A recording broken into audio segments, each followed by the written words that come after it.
આપેલ વિડીયોમાં વિદ્યાર્થી મિત્રો છે ને ત્રિકોણમિતીય વિધેયોનો ઉપયોગ થાય છે, એટલે કે ત્રિકોણમિતીય વિધેયો આવે તો તમને તરત જ યાદ આવે કે સાઇન કોસ ટેન કોસેક સેક અને કોટ.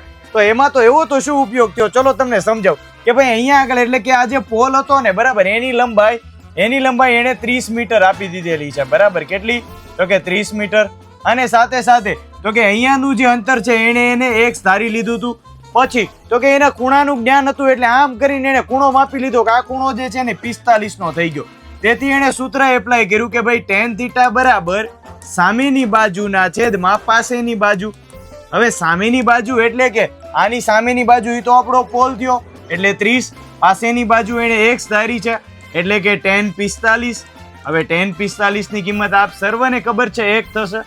અહીંયા આગળ 30 ના છેદમાં x એટલે કે x બરાબર 30 એટલે કે 30 મીટર થાય બરાબર.